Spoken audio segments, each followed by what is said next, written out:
Football, the most popular sport in the world with over 265 million registered players.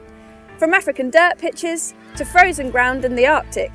Football is for everyone, and thanks to solutions with artificial turf, players from all over the world can play this magnificent game, even at the highest level, all year round.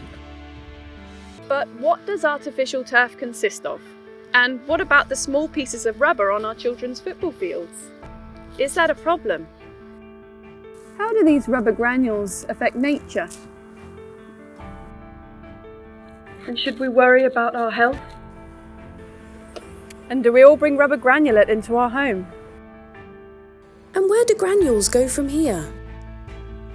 What is fact and what is mere speculation? Because what is rubber granulate exactly? Let's find out. Most rubber granulate is made from worn out tyres, like these bits. It's both wear and weather resistant, and its function is to maintain optimum and natural ball behaviour and to ensure that the playing surface is both shock absorbing and grippy for the safety of the players. Granulate from recycled tyres is thus both eco-friendly, safe and performance-wise one of the best alternatives to natural turf year round. Rubber granules can be seen with the naked eye, retain their shape and are not airborne.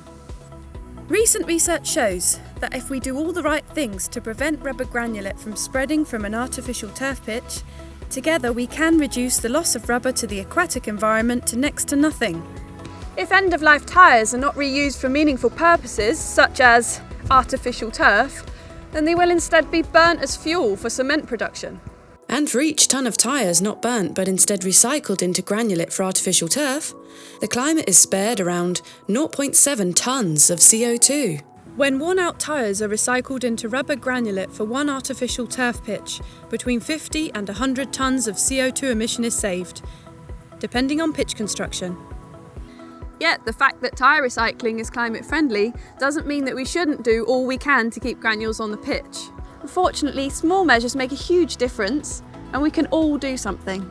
With shared responsibility and precautionary measures, we can solve the granulate challenge. With protection barriers around the football field, we can ensure that granules bounce back onto the pitch. Think in a suitable area where snow can be deposited during winter, and make sure that the granulate piles that appear when the snow melts are put back onto the pitch.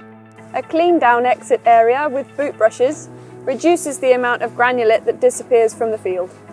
At home, granules are either swept up and collected with household waste for incineration, or travel through washing machine drains to wastewater treatment plants, where they are held back.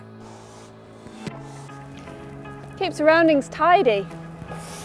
Regular maintenance is important to minimise the need for granulate refill, but high speeds spread the granules. So drive carefully! And remember, the most important things are common sense and good housekeeping.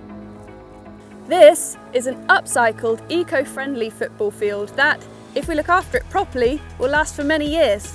And that's good for our health, good for the environment, and for our children. Are you ready?